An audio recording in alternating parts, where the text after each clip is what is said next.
Kumpam Venkatesh,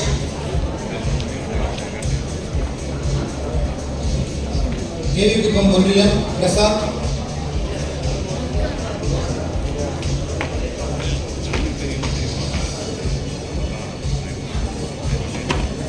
Veranapattu Sembarthi,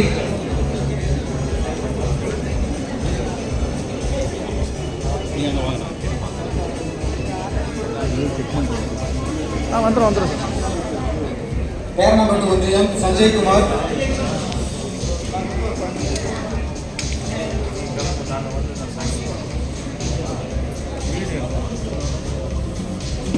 அப்போ அந்த நம்ம தமிழ்நாட்டில் 38 மாவட்டங்கள் இருக்கு. 38 மாவட்டத்தில் கிராமப்புற மாணவர்கள் தயவுசெய்து புரிஞ்சுங்க, கிராமப்புற மாணவர்கள் ஒரு ஆண் ஒரு பெண் 76 பேர் தேர்ந்தெடுக்கிறார். 76 பேருக்கு VATA ஃப்ரீ, சீட்டு ஃப்ரீ, சாப்பாடு ஃப்ரீ, ஹாஸ்டல் ஃப்ரீ, எல்லாம் ஃப்ரீ. டிகிரி வாங்கிக்கினே வேலையை வாங்கி கொடுத்துறாரு. ஆகியால் மாணவ செல்வங்கள் நீங்கள் ஸ்டாரில் முக்கியமான கிராமப்புற மாணவர்கள் ஸ்டாரில் வெற்றி அடைய வேண்டும் என்று நீங்கள் எல்லாம் உறுதியாக இன்று முதல் சிறப்பாக படித்து நல்ல மார்க் எடுத்து 100க்கு 100 100% 10% மாணவர்கள் 100% எடுத்தினாக்கா ஸ்டாரில் கண்டிப்பாக கலந்துருக்கிறோம். அது ஒன்றும் சந்தேகம் இல்லை என்று கூறி எனக்கு வாய்ப்பதை தந்த அனைவரும் பேர் அறக்கட்டளை பொருளாளர் திரு கே ஜவஹர்லால் ஜெயின் அவர்கள் வாழ்த்துரை வழங்க அன்போடு வேண்டுகிறோம். அனைவருக்கும் இனிய காலை வணக்கங்கள்.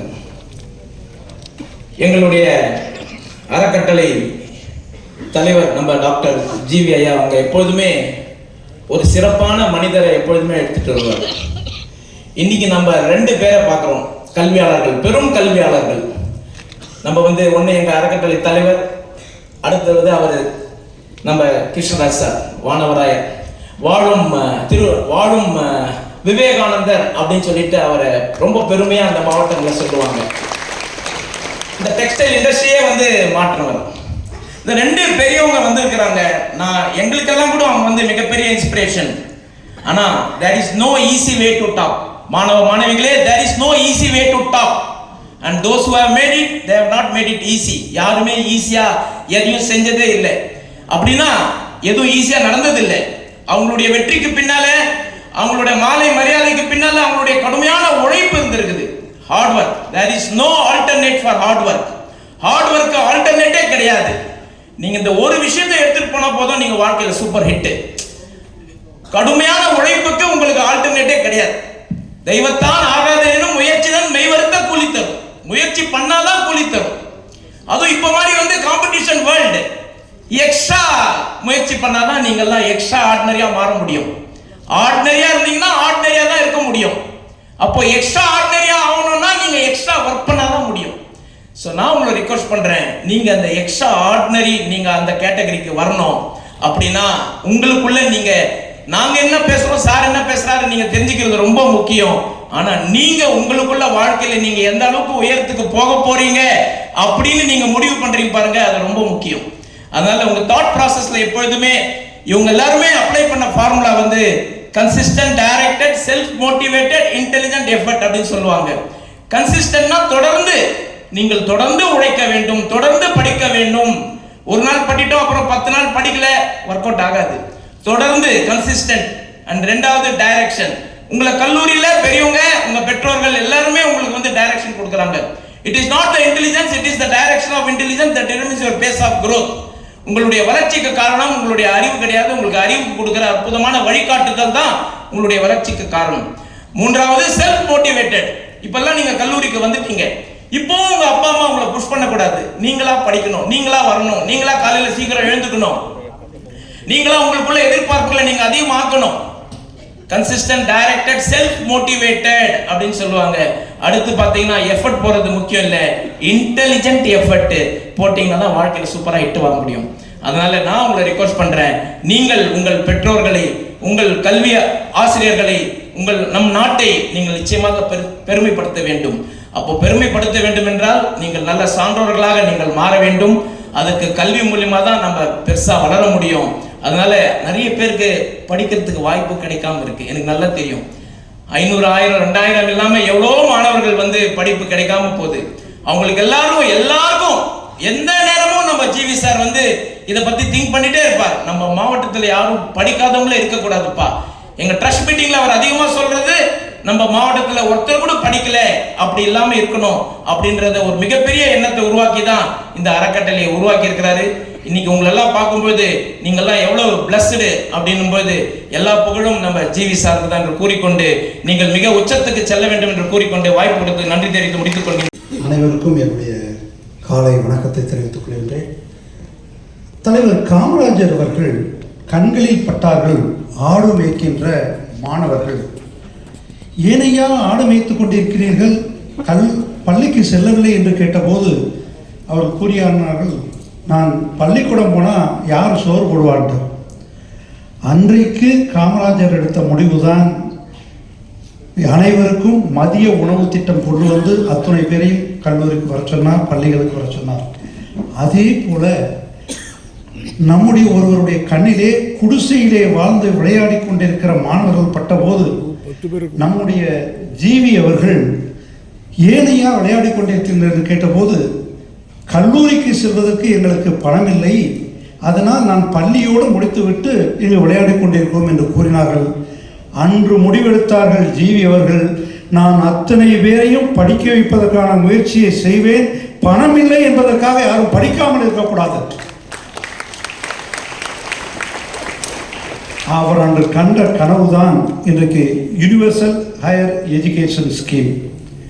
அடுத்து அவருடைய திரும்பி பார்க்கும்போது பார்த்தார்கள், விவேகானந்தர் அவர் கூடியது அவருடைய நினைவுக்கு வந்தது, 100 இளைஞர்களை என்னிடம் கொடுங்கள், நான் இந்த உலகத்தையே மாற்றி காட்டுகிறேன் என்று. அதே போலதான் நம்முடைய சான்சலர் அவருடைய கண்ணிலே பெண்கள் பட்டார்கள். ஒரு பெண் கல்வி கற்றால் அவருடைய தங்கைகள் தம்பிகள் மட்டுமல்ல, அவருடைய குழந்தைகள் மட்டுமல்ல, பக்கத்து வீட்டு குழந்தைகள் கூட கல்வி கற்பதற்கான வாய்ப்பை அவர்கள் பெற்றிருக்கிறார்கள். இவர்கள் சொல்லிக் கொடுப்பார்கள். அதனால் தனி கவனம் பெண்கள் மீது செலுத்தப்பட்டதனால் இன்றைக்கு ஏறக்குறைய 70% பெண்கள் இந்த பலனை அடைந்து கொண்டு இருக்கிறார்கள். இங்கு இருக்கிற பெண்கள் எல்லாம் அதற்காக கைத்தட்ட வேண்டும்.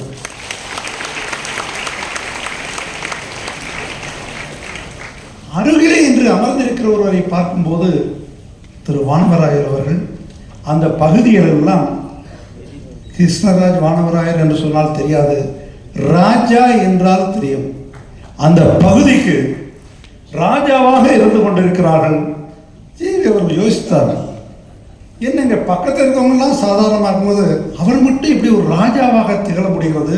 ஒரு சிறந்த கல்வியாளர், சிறந்த பக்திமான், இன்னும் சிறந்த இண்டஸ்ட்ரியலிஸ்ட், எப்படி முடிகிறது என்று சிந்தித்த போது அவர் மட்டுமல்ல, அவர் கடந்து வந்த பாதை, மூதாதையர்கள் எல்லாம் மிக மிக பாரம்பரியம் மிக்க ஒரு துறையிலிருந்து வந்திருக்கிறார்கள். அப்போது நம்ம ஜிவி சிந்திச்சார். அறக்கட்டளைக்கு ஐயா அவர்களிடம் வழங்குகிறார்கள். 10 லட்சம் ரூபாய் மிகப்பெரிய கொடை. ஐயா அவர்களுக்கு, திரு வெங்கடசுப்பு அவர்களுக்கு நெஞ்சு நிறைந்த நன்றினை தெரிவித்து மகிழ்கின்றோம். வருங்கால நான் இளைஞனாகவே ஆகிவிடுகிறேன்.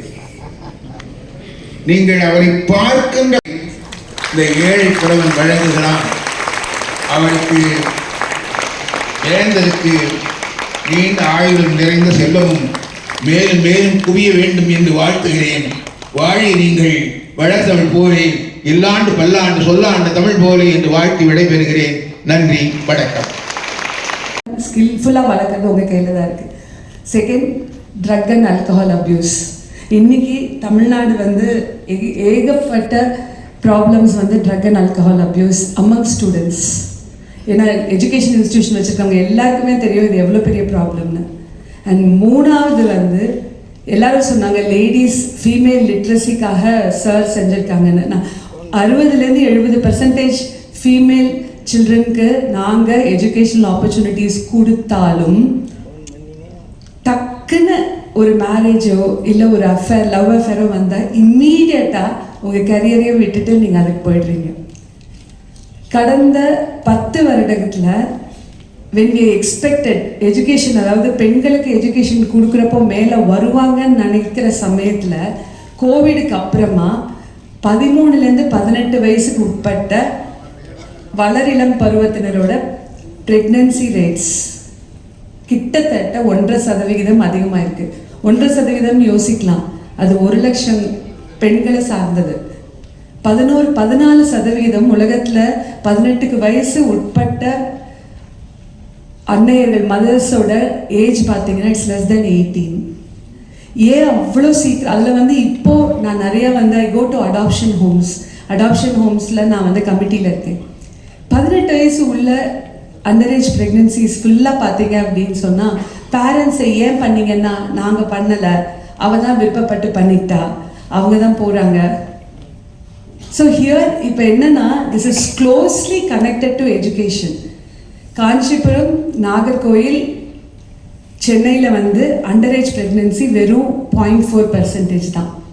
அங்கெல்லாம் எஜுகேஷன் லெவல் ரொம்ப ரொம்ப ஹையாக இருக்குது. ஸோ எப்போ கல்வி இருக்கோ, கல்வி இருக்கிற இடத்துல ஒரு கரெக்டாக லைஃப் பற்றின ஒரு டிசிஷன் உங்களுக்கு எடுக்க முடியும். ஸோ இந்த 3 abuse, drug abuse, alcohol abuse, road traffic accidents and underage pregnancy, இதை நாங்கள் வந்து எஜுகேஷன் கொடுத்தா மட்டும் பத்தாது, நீங்கள் மாறுதலுக்கு ரெடியாக இருக்கணும், நீங்கள் உங்கள் லைஃப்பை அமைச்சிக்கணும். இந்த இந்த இந்த ஸ்பான்சர்ஷிப் சப்போர்ட்டை நாங்கள் வெறுமை வந்து உங்கள் வீட்டுக்கு அனுப்பிச்சிருக்கலாம், செக்ஸ் அனுப்பிச்சிட்டு விட்டுருக்கலாம். ஏன் இவ்வளோ பெரிய தலைவர்களை வர வச்சுருக்காங்க, ஏன் இவ்வளோ பேர் வந்திருக்காங்க அப்படின்னா, ஒரு லைஃப்பில் எல்லாமே இருந்தாலும் எப்படி நல்லா வாழணுங்கிறதுக்கான எக்ஸாம்பிள்ஸ் இங்கே இருக்க பெரியவர்கள். தனக்கு மட்டும் இல்லாமல் கொடுக்க கை செவந்து போனவர்கள் இங்கே உட்காந்துருக்காங்க. உங்களுக்கு அது ஒரு எக்ஸாம்பிளாக இருக்கு. வணக்கம். இந்த இனிய காலை பொழுதில் மேடையில் இருக்கும் வேந்தர் உள்ளிட்ட அனைத்து எங்களது அறக்கட்டளை உறுப்பினர்களுக்கும் முதலாவதாக வணக்கங்கள், வாழ்த்துக்களையும் தெரிவித்துக் கொண்டு இன்றைய சிறப்பு இந்த நாளை வணங்கி வருகை தந்துள்ள நன்கொடையாளர்கள் மற்றும் பெற்றோர்கள், மாணவ செல்வங்கள் அனைவருக்கும் எங்களது லட்சுமி அம்மாள் கல்வி அறக்கட்டளை சார்பாக வணக்கங்களையும் வாழ்த்துக்களையும் தெரிவித்துக் கொண்டு, இன்று பல்வேறு கருத்துக்களை எங்களது அறக்கட்டளை உறுப்பினர்கள் வழங்கினார்கள். அதில் பார்த்திங்கன்னா வந்துட்டு நேரம் தவறாமை எங்களது அண்ணன் திரு ஜெயல் அவர்கள் சொன்னாங்க. சிறப்பு விருந்தினர் நேற்று இரவே வந்துட்டார். அவருடைய இது பட்டு தனிப்பட்ட இது பார்த்திங்கன்னா வந்து அவருக்கு ஒவ்வொருத்தருக்கும் ஒவ்வொரு இதுவும் இருக்கும். அவருக்கு வந்து டிராயிங் வந்து ரொம்ப பிடிக்குன்னு சொல்லிட்டு அருமையான ஒரு இது வந்து இன்றைக்கி நம்ம வேந்தருக்கு இது கொடுத்துருந்தாங்க. அந்த மாதிரி வந்து நீங்களும் வந்துட்டு தயவுசெய்து உங்களுடைய நேரத்தை வந்து வீணாக்காமல், இதுதான் வந்து நீங்கள் லைஃப்பில் செட்டில் ஒரு நேரம்.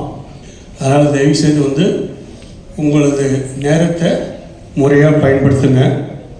ஓய்வாக இருக்கும்போது நல்ல புத்தகங்களை, அதே மாதிரி வந்து எல்லாருமே வந்துட்டு சாதாரண குடும்பத்திலேருந்து வந்தவங்க தான். வேந்தர்லாம் பார்த்திங்கன்னா வந்து 8 கிலோமீட்டர் வந்துட்டு நடந்து வந்து படித்தாங்க. இன்றைக்கி வந்து இவ்வளோ பெரிய இந்தியாவில் டாப் 10ல் வேர்ல்டுலேயே வந்து 2வது 3வது யூனிவர்சிட்டியில் வந்து இதுவாக இருக்குது. நல்லா கைத்தட்டலாம், ஏன்னா வேர்ல்டில் அந்த மாதிரி வந்து இது பண்ணியிருக்காங்க. அப்படிப்பட்ட இது வந்து நீங்களும் வந்து நிச்சயம் வந்து அடையலாம். இப்போ சாதாரணமாக பார்த்தீங்கன்னா வந்துட்டு சாதாரண குடும்பத்தில் இப்போ HCL கம்ப்யூட்டர் அவருடைய இது பார்த்தீங்கன்னா சிவநாடார் அவருடைய வாழ்க்கை வரலாறு பார்த்தீங்கன்னா வந்துட்டு உலக பணக்காரர் பட்டியலில் வந்துட்டு ஒரு சில இதில் வந்து அவர் இடம் பெற்றிருக்காரு. தூத்துக்குடி மாவட்டத்தில் ஒரு சாதாரண குடும்பத்தில் பிறந்து இன்றைக்கி வந்து அவ்வளோ பெரிய இது வந்து இடம் பிடிச்சிருக்காருன்னா அவருடைய வந்து ஒரு முறையான அந்த நேரம் தவறாமை மற்ற வந்து பிளானிங் அதெல்லாம் தயவுசெய்து நீங்கள் கடைபிடிங்க. நீங்களும் கண்டிப்பாக வந்து அந்த லெவலுக்கு வருவீங்க. இங்கே வந்து படிப்பு மட்டும் இல்லாமல் இதை சார்ந்து வந்து உங்களுக்கு வந்து துறை சார்ந்து வந்துட்டு நீங்கள் வேலை வாய்ப்புக்கு உண்டான இது வந்து எங்கள் அறக்கட்டளை வந்து சரியாக இது பண்ணிக்கிட்டு இருக்காங்க. நீங்கள் முடிச்சிட்ட உடனே முறையாக வந்து இப்போ யார் கேட்டாலும் வந்துட்டு சும்மா இருக்கிறேன்னு சொல்கிறாங்க. அது வந்து உண்மையிலே வேதனையாக இருக்குது. நிச்சயம் வந்துட்டு படித்து முடித்த உடனே வந்துட்டு இப்போது சமீபத்தில் வந்து நம்ம வேந்தரைக்கு வந்துட்டு அமெரிக்காவில் வந்து இது கொடுத்தாங்க. இங்கே விஐடியில் படித்த 10,000 மாணவர்கள் வந்து அங்கே வந்து அமெரிக்காவில் வேலை பண்ணிக்கிட்டு இருக்காங்க. நல்லா கடவுள் ஏற்கலாம். அதுக்குரிய 10,000 மாணவர்கள் வந்து யூஎஸில் இருக்காங்க. அந்த மாதிரி வந்துட்டு நீங்களும் வந்து முடிச்சுட்டு போனீங்கன்னா வந்துட்டு இப்போ அவர் சுந்தர் இது எடுத்துக்கிட்டிங்கன்னா வந்துட்டு சிவநாடார் எடுத்துக்கிட்டீங்கன்னா இது வரைக்கும் வந்து இந்த சிஎஸ்ஆர் ஃபண்டில் வந்து 685 கோடிக்கு மேலே வந்து இது கொடுத்துருக்காருங்க ஆண்டுக்கு. அந்த அளவுக்கு வந்து அவங்க பண்ணிக்கிட்டு இருக்காங்க. அந்த மாதிரி நீங்களும் வந்து பண்ணணும். நிச்சயம் வந்து இது பார்த்தீங்கன்னா வந்துட்டு இப்போ சமீபத்தில் கடந்த மாதம் பார்த்தீங்கன்னா வந்து திருவண்ணாமலை மாவட்டத்தில் வந்து இந்த இது வந்து அனைவருக்கும் உயிர்கல்வி திட்டத்தை வந்து அங்கே வந்து துவக்கணும். அதே மாதிரி வந்து நிச்சயம் வந்து தமிழகம் முழுக்கும் துவக்கணும்னா உங்களுடைய ஆதரவுலாம் ஒன்று நீங்களாம் படித்து முடித்ததுக்கப்புறம் வந்து நிச்சயம் வந்து உங்களை மாதிரி வந்து பிள்ளைங்க வந்து நிறைய பண்ணணும் அப்படின்றத வந்து பண்ணணும். வேந்தர் நிறைய பண்ணிக்கிட்டு இருக்காங்க. அவங்களுடைய இதில் வந்து ஊழியர்கள் வந்து பார்த்திங்கன்னா ஆண்டுக்கு இன்றைக்கி பொசிஷனுக்கு ஒரு 1.5 கோடி ரூபா செலவு கொடுக்குறாங்க ஒரு நாள் ஊதியமாக. அந்த மாதிரி நீங்களும் வந்து படித்து முடிச்சுட்டு இந்த அறக்கட்டளைக்கு உங்களால் ஒரு 10 பேர் வந்து படிக்க வைக்கிற மாதிரி வந்து ஒரு நல்ல வாய்ப்பை உருவாக்கி கொடுங்க. நன்றி, வணக்கம். பகலும் துஞ்சான் கடுமா பார்க்கும் கல்லா ஒருவருக்கும் 9 நாழி உடுப்பவை 2 பிறவும் எல்லாம் ஓருக்கும்மே. அதனால் செல்வத்து பயனே ஈதல். மீண்டும் சொல்கிறேன், அதனால் செல்வத்து பயனே ஈதல். துய்ப்போம் எனினே தப்புல பலவே. இந்த பாடலின் பொருள், தெளிந்த கடலால் சூழப்பட்ட இந்த உலகம் மற்றவர்களுக்கும் பொதுவானது என்று எண்ணாமல் தானே ஆட்சி செய்யும் ஒருவருக்கும், பகலும் இரவும் தூங்காமல் விரைந்து ஓடும் விலங்குகளை வேட்டையாடுபவனுக்கும் உணவு ஒருபடி அளவுதான். அவர்கள் உடுப்பதும் 2 ஆடைகள்தான். அதுபோல் மற்ற தேவைகளிலும் இருவரும் ஒப்பானவரே ஆவர்.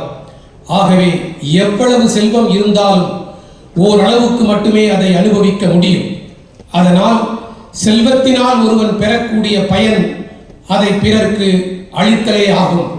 அவ்வாறு பிறர்க்கு அளிக்காமல் தானே அனுபவிக்கலாம் என்று ஒருவன் எண்ணினால் அவன் செல்வத்தினால் வரும் பயன்கள் எல்லாவற்றையும் இழந்தவனாவான். மீண்டும் சொல்கிறேன், அதனால் செல்வத்து பயனே ஈதல். இந்த பாடல் புறநானூற்றில் வருகின்ற 189வது பாடல். மதுரை கணக்காயர் மகனார் நக்கீரனார் 2200 ஆண்டுகளுக்கு முன்னர் பாடிய இந்த பாடலுக்கு வாழும் சாட்சியாக விளங்கும் அறக்கொடையாளர்கள் அறக்கட்டளைக்கு நிதி வழங்க வருகிறார்கள். அன்போடு அவர்களை மேடைக்கு அழைக்கின்றோம். நம் ஐயா வேந்தர் அவர்கள் அறக்கொடையாளர்களுக்கு சால்வை அணிவித்து சுந்தரம் ஃபைனான்ஸ் நிறுவனம் ரூபாய் 25 லட்சம் அறக்கொடை வழங்குவதாக அறிவிக்கப்படுகிறது. தொடர்ந்து ஐயா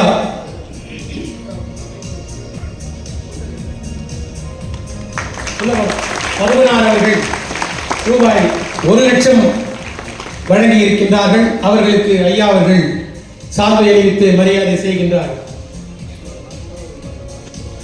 தொடர்ந்து ஆற்காடு தமிழ்நாடு துணிக்கடை உரிமையாளர் அன்பிற்கினிய அண்ணன் சௌகத்தலி அவர்கள் ரூபாய் 2 லட்சம் அறக்கொடை வழங்குகிறார்கள்.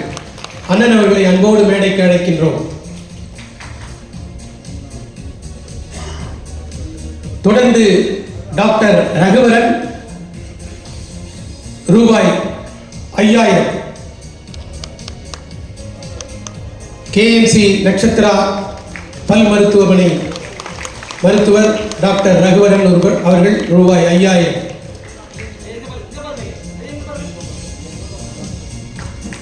தொடர்ந்து பேராசிரியர் முனைவர் சுகன்யா அவர்கள் 10 லட்சம். 10,000 மன்னிக்கவும் 10,000. 10 கோடி சொல்ல வேண்டியது சொத்தை பேராசிரியர் முனைவர் விஐடி பல்கலைக்கழகத்தில் பணியாற்றுகின்ற பேராசிரியர் முனைவர் விஜயலட்சுமி அவர்கள் ரூபாய் 1 லட்சம்.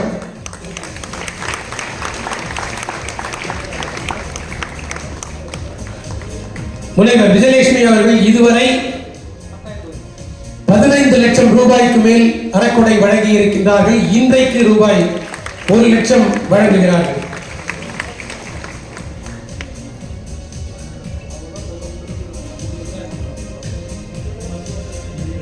இதுவரை அம்மா அவர்கள் 22 லட்சம் வழங்கி இருக்கின்றார்கள்.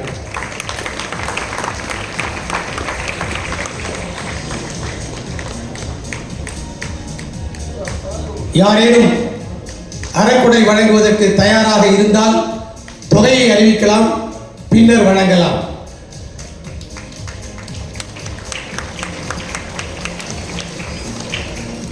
ஆடிட்டர் கே பாண்டியன் அவர்களின் மகன் ஆடிட்டர் தீபக் அவர்கள் சார்ட்டர்ட் அக்கவுண்டன்ட் தேர்வுக்கான பயிற்சி வகுப்புகளை நடத்துகின்றார்.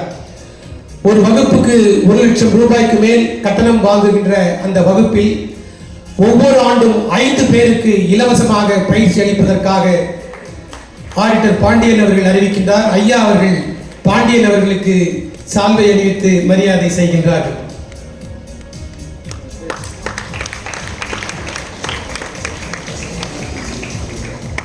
பேராசிரியர் கணபதி, விஐடி பல்கலைக்கழகம், ரூபாய் 5000.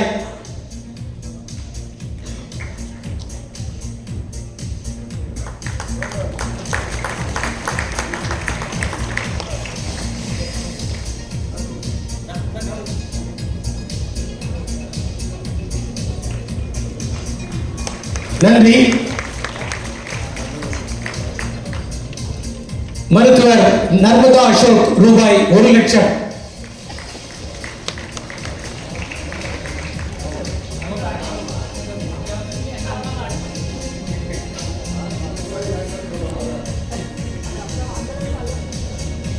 மிக்க நன்றி.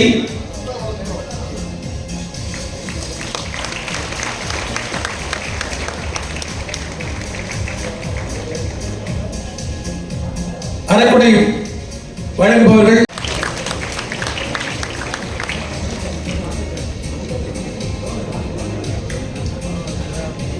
மிக்க நன்றி. பட்டியல் இன்னும் நிறைவு பெறவில்லை. தொடர்ந்து அறக்குடை வழங்குபவர்கள் தங்கள் பெயர்களை அறிவிக்கலாம், பின்னர் கூட அறிவிக்கப்படும். உதவித்தொகை வழங்குகிற விழா நடந்தாலும் இன்றைக்கு ஒரு முக்கியமான நாள். நம்முடைய சிறப்பு விருந்தினராக கல்வியாளரும் எனக்கு முன்னாடி சொன்னதைப் போல எல்லா துறையிலும் முன்னிலையில் இருக்கின்ற டாக்டர் பி.கே. கிருஷ்ணராஜ் வானவராயர் வந்திருக்கின்றார்கள். இதே மேடையில் 15 ஆண்டுகளுக்கு முன்னால் அருட்செல்வர் மகாலிங்கம் அப்படி இவருடைய மாமனார் இந்த மேடையில் பேசினார். 15 வருடம் கழித்து அவருடைய மாப்பிள்ளையை அழைத்து வந்திருக்கிறோம். அவர் மாமனாரை விட அதிகம் வளர்ந்து வருபவர். எல்லா துறையிலும் அவர் முக்கியத்தை உணர்ந்து அவரை அந்த ஊரிலே இருப்பவர்கள் எவ்வளவு மதிக்கிறார்கள் என்பதை நான் பார்த்திருக்கிறேன். அவர் இன்றைக்கு வந்திருப்பது மிகுந்த மகிழ்ச்சி. இந்த அருமையான அறக்கட்டளையின் உறுப்பினர்கள் திருமதி மயிலாம்பிகை குமரகுரு அவர்களே, செயலாளர் லக்ஷ்மணன் அவர்களே, பொருளாளர் ஜவஹர்லால் ஜெயின் அவர்களே, நிதிக்குழு தலைவர் திரு வெங்கட் சுப்பு அவர்களே, அறக்கட்டளை உறுப்பினர்கள் புலவர் பதுமநாத் அவர்களே, அரக்கோணம் தேவராஜ் அவர்களே, முடியேற்றம் கேஎம்ஜி கல்லூரியின் தலைவர் கேஎம்ஜி ராஜேந்திரன் அவர்களே, திரு என் பாஸ்கரன் அவர்களே, டாக்டர் நர்மதா அசோக் அவர்களே, திரு பாலாஜி லோகநாதன் அவர்களே, ருப்ஜி ராஜேஷ்குமார் அவர்களே, நம்முடைய மாவட்டத்திலேயே மூத்த உறுப்பினர் பேராசிரியர் ரத்னா நடராஜன் அவர்களே, இந்த நிகழ்ச்சியில் எதிராளியான சொட்கோ சுகுமார் அவர்களே, நன்றி உரையாற்ற இருக்கின்ற திட்ட இயக்குனர் சுந்தரராஜ் அவர்களே, இன்றைக்கு நன்கொடை கொடுத்து இந்த அறக்கட்டளையை மிகவும் நன்றாக செயல்படுவதற்கு ஆதரவாக இருக்கின்ற அத்துணை பெரியோர்களே, வந்திருக்கின்ற சிறப்பு அழைப்பாளர்களே, பத்திரிகை துறை நண்பர்களே, மாணவ செல்வங்களே, பெற்றோர்களே, அனைவருக்கும் வணக்கம். இந்தியாவிலே 788 மாவட்டங்கள் இருக்கின்றன. இப்போ அது மாதம் கூடிட்டே இருக்கும். அந்த மாவட்டங்களில் ஒரே ஒரு மாவட்டத்தில் தான் இப்படிப்பட்ட ஒரு அறக்கட்டளை, அனைவருக்கும் உயர்கல்வி என்ற அறக்கட்டளை நடக்கிறது. இது ஏன் துவங்க வேண்டும் என்ற எண்ணம் வந்தது என்பதையும் உங்களுக்கு நான் சொல்ல விரும்புகிறேன். இங்கே இருக்கிற புலவர் பதுமனார் அவர்களும் நானும் குடியாத்தம் நல்லூர்பேட்டை உயர்நிலைப் பள்ளியிலே ஒன்றாக படித்தவர்கள். அங்கே அப்பொழுது SSLCயில் 2 செக்ஷன் ஏபின்னு மொத்தம் 75-80 பேர் படித்தோம். போன மாதம்தான் எங்களுடைய வகுப்பு தோழர்களுடைய சந்திப்பு நடந்தது, 70 ஆண்டுகள் கழித்து. நீங்களும் அதே மாதிரி 70 ஆண்டுகள் கழித்து எல்லாம் சந்திக்கணும். நான் இதை குறிப்பிடுவதற்கு காரணம், அப்பொழுது எங்களோடு படித்தவர்களில் 75-80 பேரில் 6 அல்லது 7 பேர் தான் கல்லூரிக்கு போனவர்கள். மற்றவங்களாம் ஸ்கூலோடு நின்றுட்டாங்க, எல்லாம் வேலைக்கு போயிட்டாங்க. வேறு எலக்ட்ரிசிட்டி போர்டில் கிடைக்கும், அரசாங்க வேலையும் கிடைக்கும், தனியார் வேலையும் கிடைக்கும், அப்படி போயிட்டாங்க. அது மட்டும் இல்லை, அப்பொழுது நாங்களெல்லாம் சம்பளம் கட்டி படிக்க வேண்டிய சூழ்நிலை இருந்தது. பெருந்தலைவர் காமராஜ் வந்தவர் தான் எல்லோருக்கும் இலவச கல்வின்னு மாற்றினார். அதுலேயும் கொஞ்சம் பேர் கொடுப்பாங்க, கொஞ்சம் பேர் சம்பளம் கட்டி படிக்கணும். அது மட்டுமல்ல, எங்களுடைய ஆசிரியர்கள் எல்லாம் சீனியர் டீச்சர்ஸ் கூட அந்த பகுதியிலேயே கிடையாது.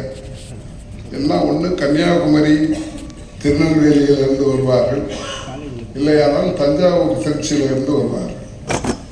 இங்கே அப்பொழுதுதான் ஆசிரியர்கள் வர ஆரம்பித்தார்கள். அதெல்லாம் ஜூனியர் டீச்சர்ஸாக இருப்பாங்க. இந்த வடபகுதிகள், வடார்காடு, தென்னார்காடு, தருமபுரி ரொம்ப பின்தங்கிய பகுதிகளாக இருந்தன. அதையும் தென்னார்காடு மாவட்டத்திலாவது ஒரு பல்கலைக்கழகம் இருந்த சிதம்பரம் அண்ணாமலை பல்கலைக்கழகம், நமக்கு அதுவும் கிடையாது. அது ஒரு பகுதி.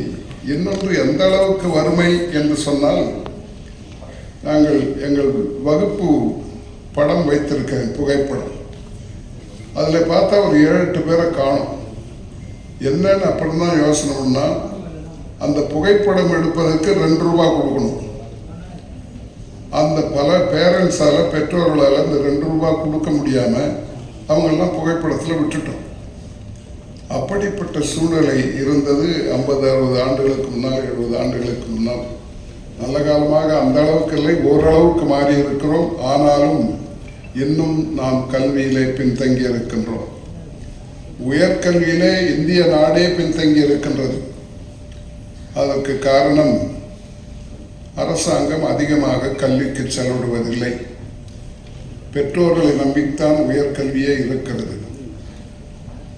ஒரு 60 ஆண்டு காலமாக சொல்லிக் கொண்டிருப்பது, மொத்த வருவாயில 6% கல்விக்கு செலவழிக்க வேண்டும் என்று.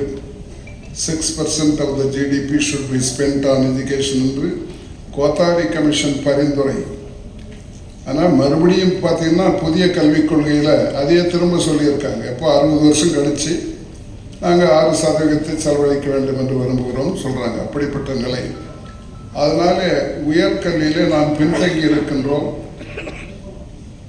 ஆங்கிலத்தில் GER என்று சொல்வார்கள், கிராஸ் என்ரோல்மெண்ட் ரேஷியோ, அல்லது அக்சஸ் டு ஹையர் எஜுகேஷன். உயர்கல்வி படிப்பவர்கள் 18 வயதில் இருந்து 23 வயதில் இருப்பவர்களை உயர்கல்வி பெற தகுதி பெற்றவர்கள் என்று பெயர். அதில் எவ்வளவு பேருக்கு இந்தியாவில் கிடைக்கிறதுன்னு சொன்னால் 28% பேருக்கு தான் கிடைக்கிறது உயர்கல்வி. ஒரு 1200 பல்கலைக்கழகங்கள், 50,000 கல்லூரிகள் இருக்கின்றன. இவ்வளவு சேர்ந்து 28% பேருக்கு தான் உயர்கல்வி, மற்ற எல்லோரும் வெளியேயே நின்று கொண்டிருக்கிறார்கள். அதனுடைய விளைவு என்ன என்பதையும் நீங்கள் பார்க்க வேண்டும். நாம் வளர வேண்டும் என்று நினைக்கிற நாடு, போட்டியிட வேண்டும் என்று நினைக்கிற நாடு. ஆனால் கல்வியிலே உயராமல் பொருளாதாரத்தில் உயர முடியாது. இதை நாம் உலகெங்கும் பார்க்கின்றோம், நாட்டிலேயும் பார்க்கின்றோம். எந்த குடும்பத்தில் கல்வி இருக்கிறதோ அந்த குடும்பம் மேலே போய்விடும். எந்த மாநிலம் கல்வியிலே ஓரளவுக்கு சிறந்திருக்கிறதோ அது இன்னும் மேலே போகும். நாடுகளுக்கு இதுதான் பொருந்தும். நீங்கள் வளர்ந்த நாடுகள் எல்லாம் GER வந்து 60% 100% வரை இருக்கிறது. நம்மோடு போட்டி போட்டுக் கொண்டிருந்த ஒரு 35 ஆண்டுகளுக்கு முன்னாலே நமக்கு சமமாக இருந்த சீன நாடே இப்பொழுது 60% தாண்டி விட்டது. அதற்கு காரணம் அங்கே அதிகமாக கல்விக்கு செலவழிக்கிறார்கள். நாம் மிகவும் பின்தங்கி இருக்கிறோம். பப்ளிக் எக்ஸ்பெண்டிச்சர் ஆன் எஜுகேஷன் என்று உலக அளவிலே ஒரு ரேங்க் போடப்படுகிறது.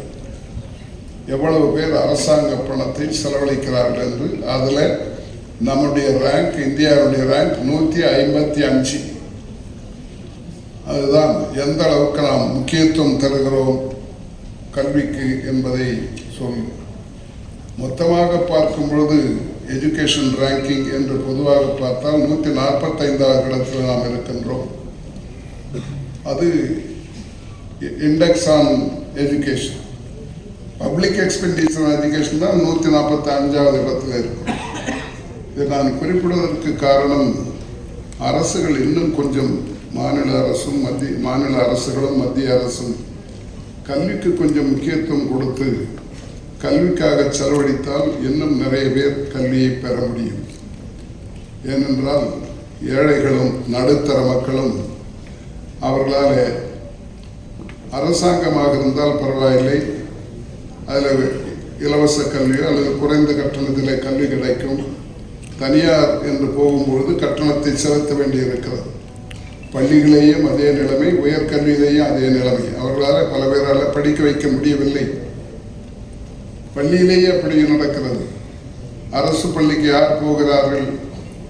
ஒன்றுமே இல்லாதவர்கள் தான் அரசு பள்ளிக்கு போகிற சூழ்நிலை இருக்கிறது. ஓரளவுக்கு கடன் வாங்க முடியும் என்று சொன்னால் கூட தனியார் பள்ளிக்கு அனுப்புகிறார்கள். ஆனால் அரசாங்க உதவி எதுவும் கிடையாது. அரசுகள் செய்கின்றன. இலவச வேட்டி, இலவச சேலை, இலவச மிக்சி, இலவச கிரைண்டர், இலவச ஃபேன் இதெல்லாம் கொடுக்குறாங்க. இப்போ தேர்தல் அப்பவும் கையில் கொடுத்துட்றாங்க. அதுதான் நமக்கு இப்பொழுது நடந்து கொண்டிருப்பது. யாரும் இலவச கல்வி வேணும்னு கேட்கறதும் இல்லை, இலவச கல்வியை கொடுக்க வேண்டும் என்று அவர்களும் நினைப்பதில்லை. அதற்கு காரணமே இந்த விழிப்புணர்ச்சி இல்லாததுதான். அடிப்படை விழிப்புணர்ச்சி கல்வியால் தான் வரும். அந்த விழிப்புணர்ச்சி இல்லாத காரணத்தினால எந்த தேர்தலிலும் இது ஒரு இஷ்யூவாகவே கிடையாது, ஒரு பிரச்சனையாகவே பேசப்படுவதில்லை. நீங்கள் இது பார்த்தீங்கன்னா தெரியும், நீட் கோச்சிங் எல்லாம் நாடு பூரா நடக்குது. அதுக்கு லட்சக்கணக்கில் செலவழிக்கிறோம். எழுதி சில பேர் தற்கொலை பண்ணிக்கிறவங்களாம் இருக்காங்க. ஆனால் இதுவரை நாடாளுமன்றத்திலோ சட்டமன்றத்திலோ ஏன் இவ்வளவு குறைவாக MBBS சீட்டுகள் இருக்க வேண்டும் என்று பேசப்பட்டதே இல்லை. 25 லட்சம் பேர் நீட் தேர்வு எழுதுகிறார்கள். ஆனால் மத்திய அரசு, மாநில அரசு, தனியார் எல்லாம் சேர்ந்த 1 லட்சம் சீட்டு தான் இருக்கு. அந்த 1 லட்சத்தை 25 லட்சம் பேருக்கு எப்படி கொடுப்பது என்பதற்குத்தான் நீட்டா இல்லையா, அது எப்படி பண்ணுவதெல்லாம் இதை பற்றி ஒரு பெரிய கான்ட்ரவர்சி நடந்துட்டு இருக்கு. ஆக அப்படிப்பட்ட நிலைமை உள்ள நாட்டில் கல்விக்கு இன்னும் முக்கியத்துவம் அளிக்கப்பட வேண்டும் என்று நான் விரும்புகிறேன். மாணவர்கள் அனைவருக்கும் அவர்கள் எதை விரும்புகிறார்களோ, எது கிடைக்கிறதோ அதை அவர்கள் படிக்க வேண்டும். அதுதான் இந்த அறக்கட்டளை துவக்குவதற்கு அடிப்படையாக இருந்தது. நாங்கள் இருந்த மாதிரியே அது எதிர்காலமும் இருக்கக்கூடாது, எல்லோரும் படிக்க வேண்டும் என்ற எண்ணத்தில் இதை துவைக்கணும். இப்பொழுது இதுவரை இன்றோடு சேர்த்து 9878 பேருக்கு கல்வி உதவித்தொகை, இன்றைக்கு 1182 பேருக்கு கொடுக்கிறோம். அதில் 2ஆம் வகுப்பும் 2வது வருஷமும் சேர்ந்து இருக்கிறது. புதிதாக சேருபவர்களை மட்டும் சேர்த்தோமானால் இன்றையோடு 9878 பேர் பலனடைந்துகிறார்கள். மொத்தமாக கொடுக்கப்பட்ட தொகை 11,86,00,000. இந்த அறக்கட்டளை அவங்க கொடுக்கின்ற நன்கொடைகள் ஏற்கனவே இங்கே எடுத்து சொன்ன மாதிரி விஐடியில் பணியாற்றுகின்ற பேராசிரியர்களும் ஆசிரியர்கள் அல்லாத ஊழியர்களும் தங்களுடைய ஒரு நாள் ஊதியத்தை கொடுக்கிறார்கள். என்னுடைய பிறந்த நாளிலே கொடுப்பார்கள். நான் அப்படியே அந்த அறக்கட்டளைக்கு கொடுத்து விடுகிறேன். இந்த ஆண்டு வேலூரில் மட்டும் 94 லட்சம் ரூபாய் கொடுக்கப்பட்டது டிசம்பர் மாதத்தில். அத்தனை பேருக்கும் நான் இந்த அறக்கட்டளையின் சார்பாகவும் பயன்படுகின்ற ஏழை மாணவ மாணவிகள் சார்பாகவும் நன்றியை தெரிவித்துக் கொள்கிறேன். முக்கியமான ஒன்று, இந்த பயனடை பெறுவதில் 2/3 பங்குக்கு மேல் 67% முதல் முறையாக கல்லூரிக்கு செல்பவர்கள். அதுவரை அந்த வீட்டிலேருந்து யாரும் கல்லூரிக்கு போனதில்லை, உயர்கல்விக்கு போனதில்லை. இன்னொரு முக்கியமானது, இந்த பயனடை பெறுவதில் 68% பெண்கள் மாணவிகள். ஆக பெண்கள் படிக்க ஆரம்பித்து விட்டார்கள். அவர்களை ஊக்குவித்தால் எல்லோருமே படித்து விடுவார்கள். நாம் அதில் ஒரு பின்தங்கிய நாடாகத்தான் இருந்து கொண்டிருக்கிறோம். இது மாற வேண்டும். அதற்கு ஒரு முன்னுதாரணமாக ஒரு மாவட்டம் இருக்க வேண்டும் என்பதற்குத்தான் இந்த பழைய வடார்காடு மாவட்டம் இன்றைக்கு 4 மாவட்டங்களாக பிரிந்திருந்தாலும் திருவண்ணாமலையும் சேர்ந்து விட்டது. வேலூர், திருவண்ணாமலை, திருப்பத்தூர், ராணிப்பேட்டை 4ம் சேர்ந்து இந்த ஆண்டிலே இருந்து இதை செய்ய போகிறோம். கிட்டத்தட்ட 75 லட்சம் மக்கள் தொகை. நாம் இந்தியாவுக்கு வழிகாட்டுகின்ற ஒரு மாவட்டமாக இருக்க வேண்டும். எல்லோருக்கும் உயர்கல்வியை கொடுத்து விட்டால் ஏழ்மை இல்லாமல் போய்விடும். இந்த 2 ஆமையும் ஒன்னா இருக்கும், கல்லாமையும் இல்லாமையும். கல்லாமையை ஒழித்தால் இல்லாமை காணாமலே போய்விடும். ஆக 2ம் போய்விடும். அப்படிப்பட்ட நிலை, ஏழைகளே இல்லாத மாவட்டம் ஒன்று இந்தியாவில் உண்டு என்று சொன்னால் நம்முடைய மாவட்டமாக இருக்க வேண்டும் என்பது என்னுடைய விருப்பம். அதைத்தான் இன்றைக்கு நிறைவேற்றுவதற்கு நடவடிக்கை எடுத்துக் கொண்டிருக்கிறோம். அதில் இன்றைக்கு முக்கியமாக நம்முடைய சிறப்பு விருந்தினர் வந்திருப்பது மிகுந்த மகிழ்ச்சியாக இருக்கிறது. அவங்க பகுதியில் இவ்வளவு ஏழ்மை கிடையாது. ஏன்னா கோயம்புத்தூர் வந்து ஓரளவுக்கு வசதியானவர்கள் இருக்கிற ஊர். இதை போல இன்னும் சில இடங்கள் இருக்கணும், எல்லாமே இல்லைன்னு சொல்லவில்லை. பல மாநிலங்கள் நம்மளோட பின்னாலே இருக்கின்றன. உயர்கல்வியிலே முதலிடத்தில் இருப்பது நாம் தான், தமிழ்நாடு. நாம் இப்பொழுது 48-50% GR. அகில இந்திய சராசரி 28.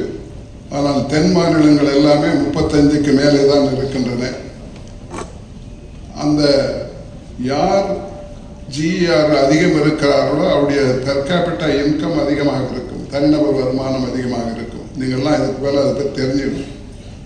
ஒரு நாடு மொத்தமாக பார்க்கும் பொழுது நமக்கே பெருமையாக இருக்கும்.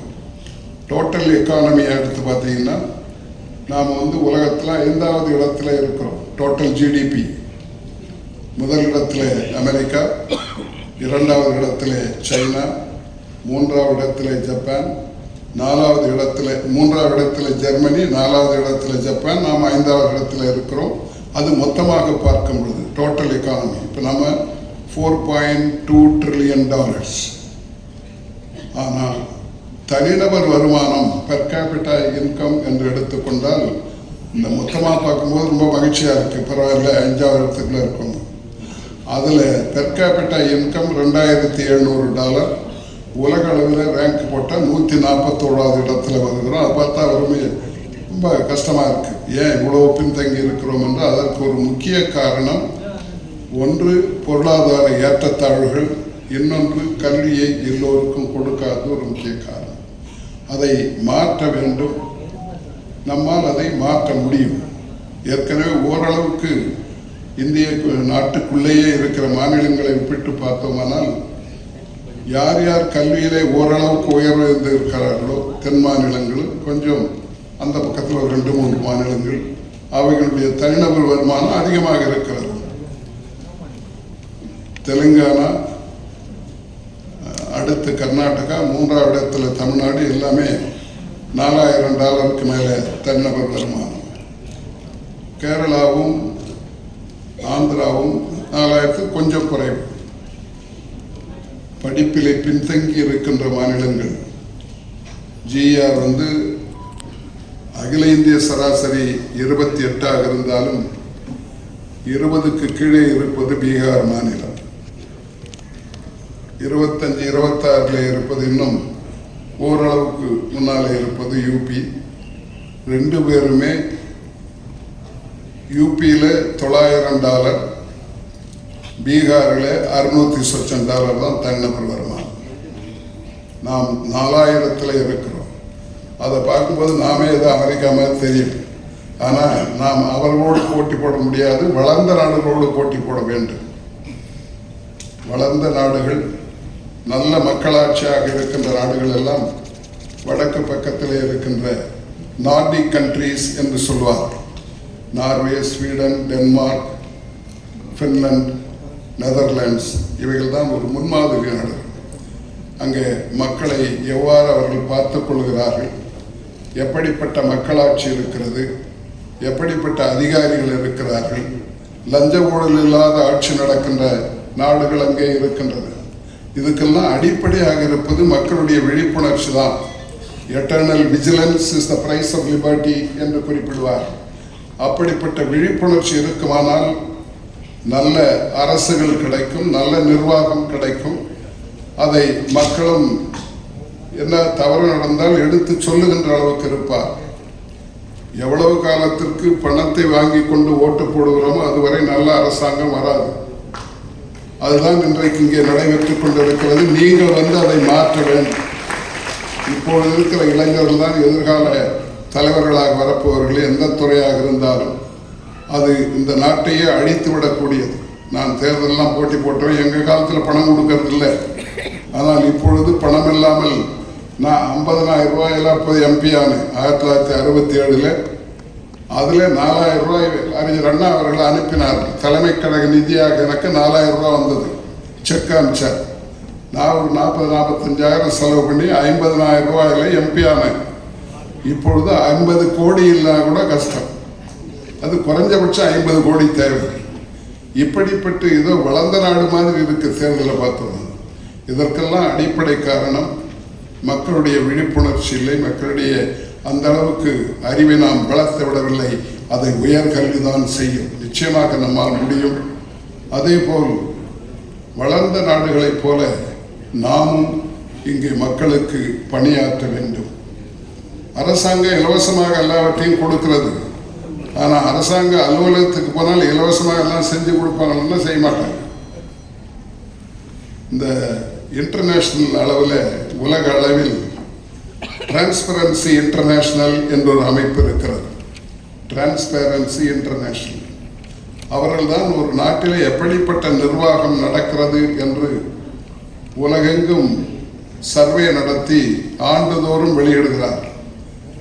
அதற்கு கரப்ஷன் ரேங்க் என்ற பெயர். ஒவ்வொரு நாட்டிலேயும் எவ்வளவு ஊழல் நடக்கிறது என்பதை அளவுகோலாக வைத்து அந்த சர்வே நடத்தப்படுகிறது. ஒரு 10 ஆண்டுகளுக்கு முன்னாலே நாம் 80வது இடத்துல இருந்தது இந்தியா. கரப்ஷன் பெர்செப்ஷன் ரேங்க் பேர் இண்டெக்ஸ். அதற்கு பிறகு 80லிருந்து 85க்கு போனோம். அதுக்கு பிறகு 90க்கு போனோம்.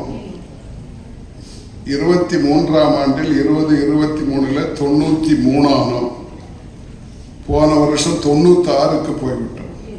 வளர்ச்சி, நம்முடைய வளர்ச்சி எல்லாத்திலையும் வளர்ச்சி தான். ஊழலையும் வளர்ந்து கொண்டே இருக்கிறோம்.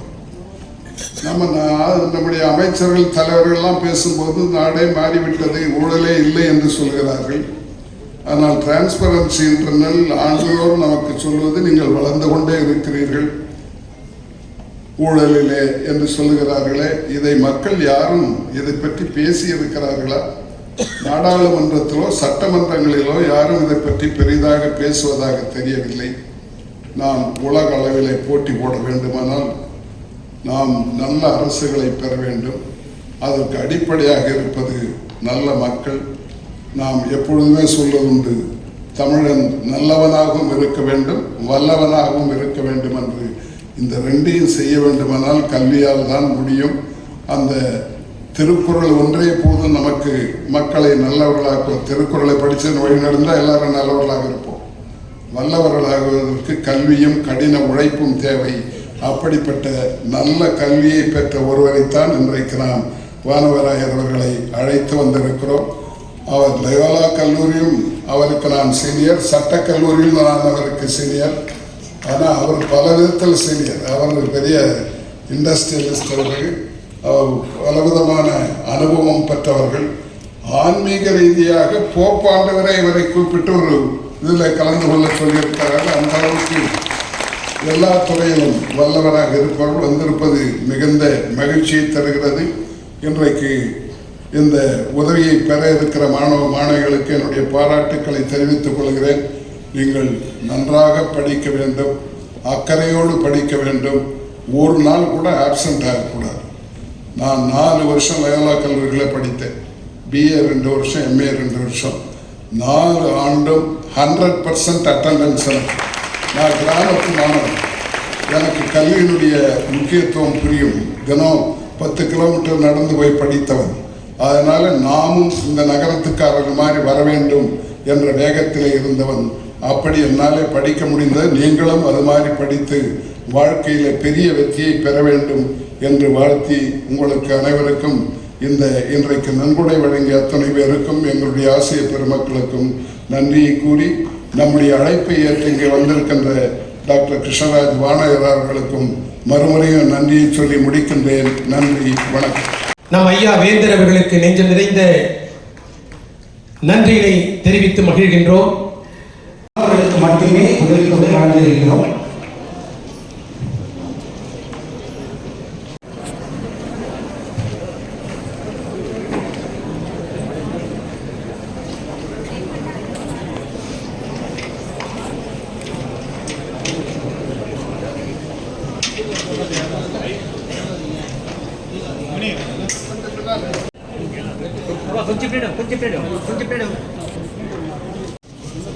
கொஞ்சம் எல்லாம் சேர்ந்து உட்காருங்க. அப்பா நீங்கள் திரும்பி உட்காருங்க, திரும்பி உட்காருங்க. கொஞ்சம் சார் அப்படியே முடியுமா?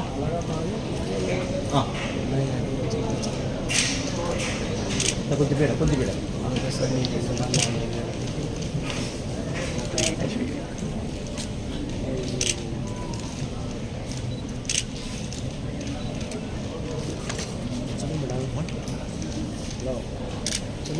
Ready sir, ready sir.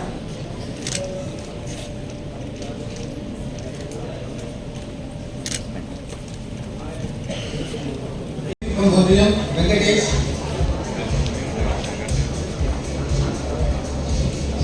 KV Kuppam ஒன்றியம் பிரசாத்,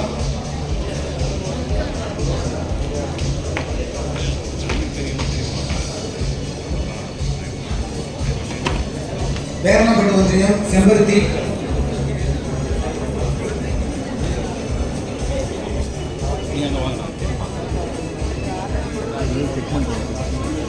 வந்துடும் பேரணப்பட்டு ஒன்றியம் சஞ்சய்குமார்,